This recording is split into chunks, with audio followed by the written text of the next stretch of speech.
Here on Showcase, we featured some extraordinary feats by many extraordinary athletes.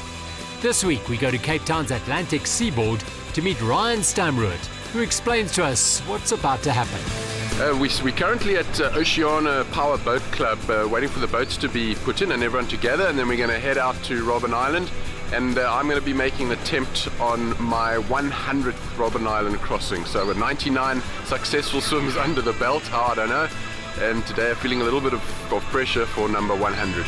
The Robben Island swim is held in high regard by the open water and ocean swimming fraternity, as it presents a number of challenges to the swimmers.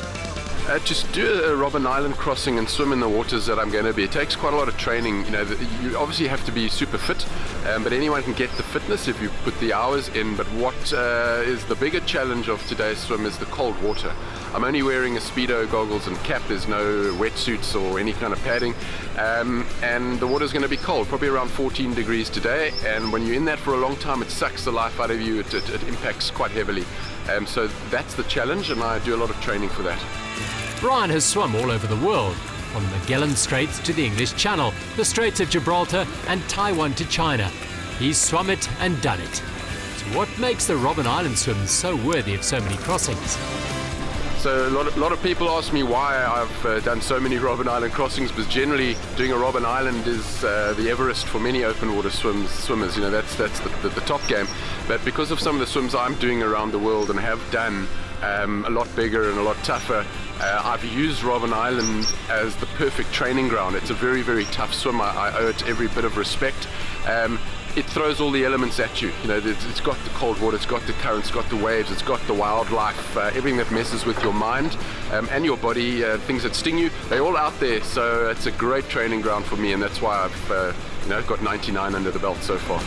Fellow swimming adventurer Lewis Pugh was the first person to swim across the North Pole in 2007. And among his other achievements, he was first to complete a long-distance swim in every ocean in the world. So what were Lewis's thoughts on Ryan's achievement? It's an incredible achievement to swim 100 crossings. I mean, very, very few people who swim Robben Island do more than 1 or 2 crossings. To do 100 shows huge consistency, because he's been doing this year after year after year, chipping away every single year. The thing about a Robben Island crossing is there is no such thing as an easy Robben Island crossing. You think that you're going to be doing a 2-hour crossing, and then the conditions change and suddenly it's a 3-hour. You think you're going to be doing a 3-hour, and then suddenly, wow, it's a 5-hour. So you have to have that mental fortitude, that fuss space, when conditions change, to be able to dig deep and keep on going. And he's shown that in huge quantities. With all his experience in the icy cold waters of the world's oceans, did Lewis Pugh offer Ryan any advice before he set off for his 100th swim? I didn't tell him anything, because I've only ever done, I think, about 6 or 7 Robben Island crossings. So it's not for me to give him advice, but I could see this morning that he was so excited to finally get to this milestone. A number of people have got close but have not got to 100. He's only the second person in history to get to 100. The late Theo Yach was the other person to have completed 100 Robben Island swims. He did 108. Lewis has got to know Ryan fairly well over the years and is in a good position to give us an insight into his personality. He would describe himself as an ordinary Joe. He believes that he is an ordinary person. So he's a little bit confused, because to do 100 crossings means that you're not ordinary. He is extraordinary, but he has, and I hope I'm not being rude now, he has a common touch. He is a normal person who's just really passionate about swimming and has taken it to an unbelievable level. The first person to complete the Robben Island swim was Henry Charteris Hooper. It took 7 hours to swim from the island to the old Cape Town harbour in 1909. Since then, no more than 600 people have done it. It can also be done in multiple ways, with the average distance between 7 and 11 kilometres. What does Lewis Pugh think sets the Robben Island swim apart from others? There are so many different swims around the world, but by far my most favourite is this swim here at Robben Island. And the reason is because you start on that island and you can see Cape Town in the distance. And every single stroke you take, you see the beautiful vista of Table Mountain. It is, without a shadow of a doubt, one of the most beautiful, if not the most beautiful swim in the whole world.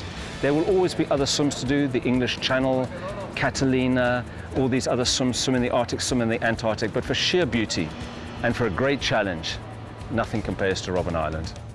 The fastest crossing from Robben Island to Bloberg Beach was 1 hour and 23 minutes by Troy Prinsloo in 2003. Ryan Stramrood's 100th swim from Robben Island to Bloberg took him 2 hours and 7 minutes, and he was over the moon afterwards.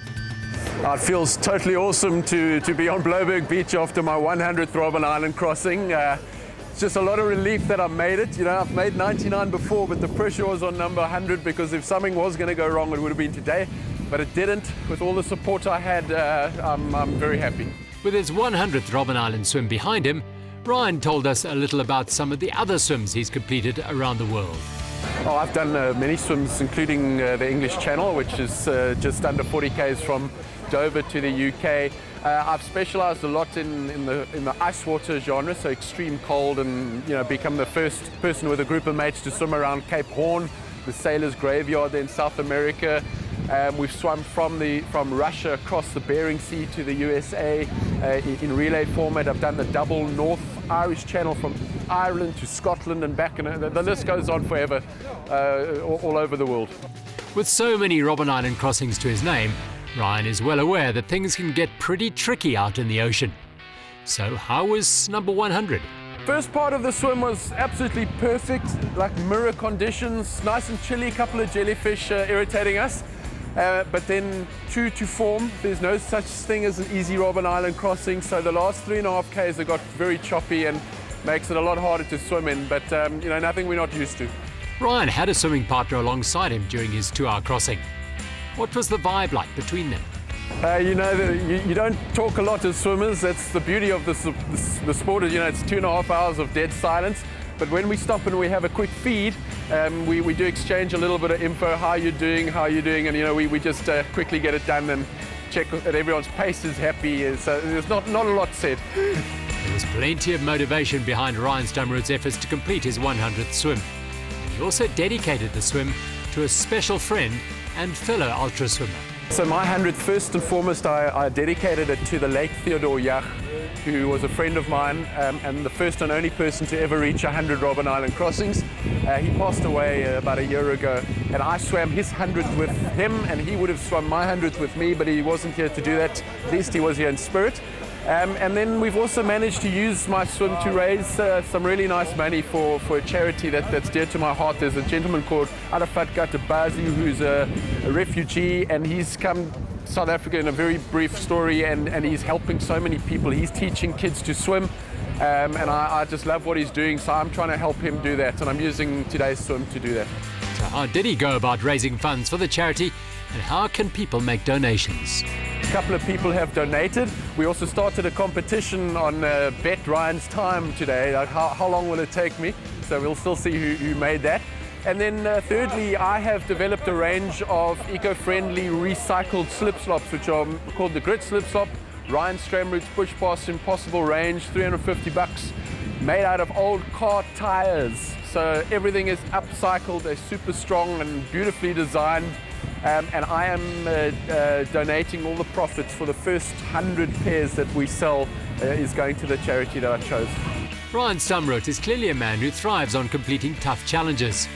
With the swimming Everest of 100 Robben Island crossings under his belt, what has Ryan decided will be his next challenge? What next? Well, I guess 101.